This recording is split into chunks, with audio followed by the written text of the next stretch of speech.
जय हिंद दोस्तों, welcome back my channel friend. आज हम देखने वाले हैं 18 अप्रैल के करंट अफेयर्स जो आपके एग्जाम पॉइंट ऑफ व्यू से वेरी वेरी इंपॉर्टेंट होने वाले हैं। तो चलिए स्टार्ट करते हैं 18 अप्रैल के current affairs. Friend, question number first है, निम्नलिखित में से किस वर्ष होने वाले G20 शिखर सम्मेलन के लिए हर्षवर्धन श्रृंखला को भारत का मुख्य G20 समन्वयक नियुक्त किया गया है। तो फ्रेंड, किस वर्ष जो है G20 शिखर सम्मेलन होगा भारत में?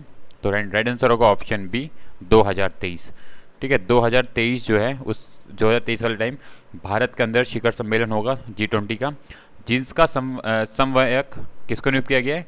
हर्षवर्धन श्रृंखला को। ठीक है ना, इनका कार्यकाल 30 अप्रैल 2022 को ख़त्म हो रहा था, तो उसको देखते हुए इनको नई भूमिका दी गई है, जिसमें ये क्या करेंगे, इस पूरे इवेंट को ये मॉनिटर करेंगे, ये संभालेंगे।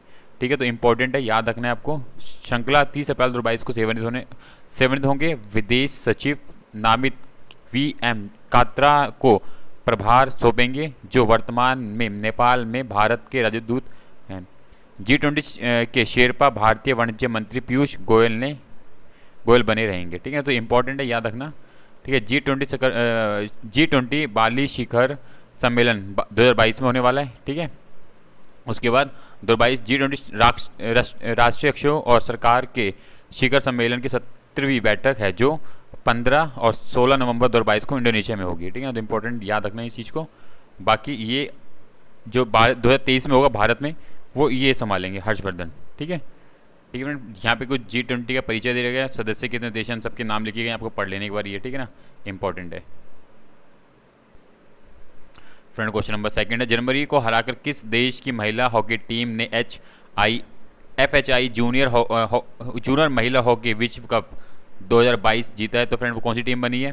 तो राइट आंसर होगा ऑप्शन ए नीदरलैंड। ठीक है ना, नीदरलैंड ने जूनियर महिला हॉकी विश्व कप जीत लिया है, जिस जर्मनी को हराकर। ठीक है, इंपॉर्टेंट, याद रखना फ्रेंड। ये जर्मनी की जोग्राफिकल लोकेशन आप देख सकते हो।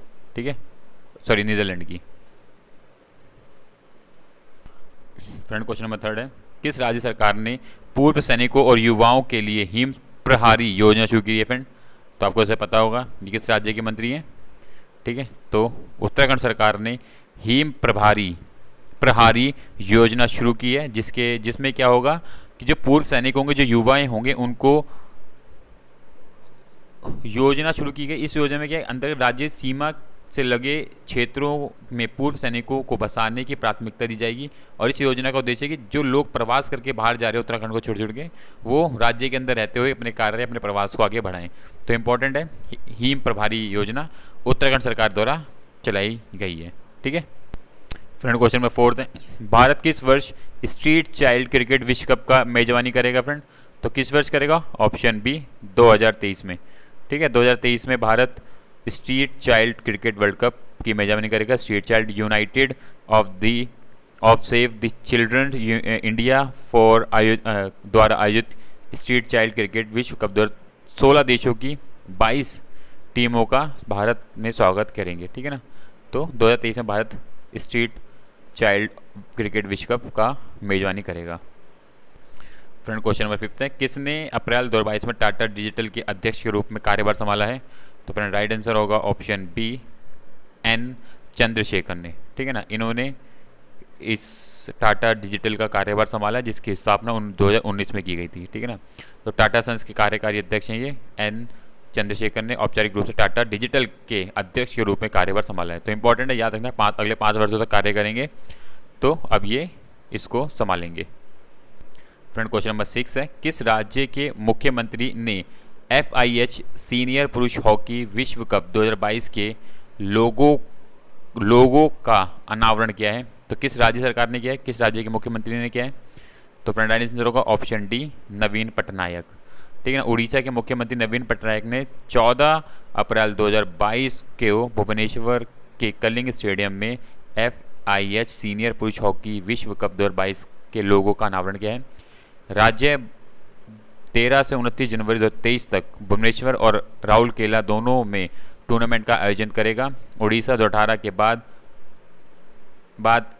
बाद एक हॉकी पुरुष विश्व कप मेजबानी करने वाला पहला राज्य बन गया। ठीक है, लगातार ये दूसरी बार इस बड़े इवेंट का ये आयोजन करेगा। ठीक है। तो इंपॉर्टेंट है, याद रखना 2023 में हॉकी विश्व कप होगा। निम्नलिखित में से किस मंत्रालय के तहत राष्ट्रीय खनिज विकास निगम ने 80वें कोच शिखर सम्मेलन 2022 में स्वर्ण और रजत पुरस्कार जीता है? तो फ्रेंड कौन सा मंत्रालय है वो? तो राइट आंसर होगा ऑप्शन डी, इस्पात मंत्रालय। ऑप्शन से पता चल जाता है कि इस्पात मंत्रालय जो है उसने इन दोनों ही खनिज में और इसके अंदर स्वर्ण और रजत पदक जीता है। ठीक है, दोनों पदक इन्होंने जीत लिए हैं। तो इस्पात मंत्रालय के तहत राष्ट्रीय खनिज विकास निगम ने 80वें कोच शिखर सम्मेलन 2022 में स्वर्ण पदक और रजत पदक जीत लिया है। कोच शिखर सम्मेलन का विषय क्या था? State for BFSI and PSUS था। ठीक है, तो इस बाकी यहाँ पे इस कोच 80वें कोच के बारे में यहाँ पे कुछ लिखा है जो आपको एक बार पढ़ लेना है। ठीक है फ्रेंड, क्वेश्चन नंबर 8 है, एक बुक से रिलेटेड है। The boy who wrote a constitution नामक पुस्तक के लेखक कौन है? तो फ्रेंड एक पुस्तक किसने लिखी है? तो राइट आंसर होगा ऑप्शन बी, राजेश तलवार द्वारा। ठीक है, ऐसी पुस्तक को देखा भी आपको दिख रहा होगा, a boy who wrote a constitution. ठीक है ना। 14 अप्रैल 2022 को बाबा साहब भीमराव अम्बेडकर जी की जयंती होती है, जो कि 131वीं जयंती थी। इसी दिन नई पुस्तक the boy who wrote a constitution नामक पुस्तक का विमोचन किया गया। ठीक है ना। ये भारत के पहले कानून मंत्री थे, ठीक है, जिन्होंने हमारे कानून को लिखा। तो आपको बड़े ये इंपॉर्टेंट चीज़ याद रखनी है। ठीक है, तो ये पुस्तक जो है इन्हीं के ऊपर आधारित है। ठीक है, बाकी यहाँ पे कुछ इंपॉर्टेंट चीज़ें इनके बारे में लिखी हैं जो आपको पढ़ लेनी है। ठीक है फ्रेंड्स। क्वेश्चन नंबर 9 है, निम्नलिखित में से किस संस्थान ने के एक्सपर्ट्स यानी विशेषज्ञों ने के नेतृत्व में कावेरी नदी में मछली में माइक्रो प्लास्टिक मिला है? तो किसने ये पता लगाया है, किस संस्थान ने लगाया फ्रेंड ये? तो फ्रेंड ऑप्शन ए, IISC के द्वारा इसकी खोजबीन की गई। बताया गया है कि जो कावेरी नदी है उसमें जो मछलियों में माइक्रो प्लास्टिक मिला है। ठीक है ना। ये बहुत ही संदूषित विकास, असामान्य और कलांकर विकृति पैदा कर सकता है। तो बहुत ही एक डेंजरस चीज़ होती है जो कि कावेरी नदी में वहाँ पे मछलियों में पाया गया है, ये माइक्रो प्लास्टिक। ठीक है। तमिलनाडु कर्नाटक राज्य में कावेरी मनुष्य और जानवरों के साथ साथ कृषि के लिए पीने के पानी का एक स्रोत प्रदान करती है।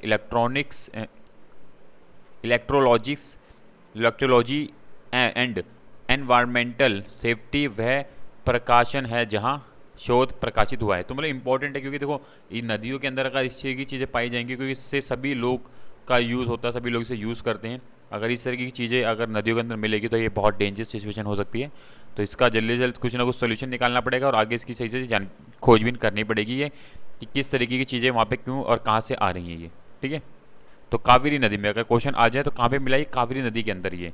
ठीक है। ठीक है ना फ्रेंड, यहाँ पे पूरी एक एक चीज़ लिखी गई है, क्या हुआ है, कैसे चीज़ें को पता लगाया गया है। तो यहाँ शोध के बारे में लिखा गया है ताकि आपको प्रॉपर एक तरीके से नॉलेज मिल जाए। ठीक है, तो एक बार जरूर इस प्रो को रीड आउट कर लेना अपनी तरफ से। ठीक है फ्रेंड्स।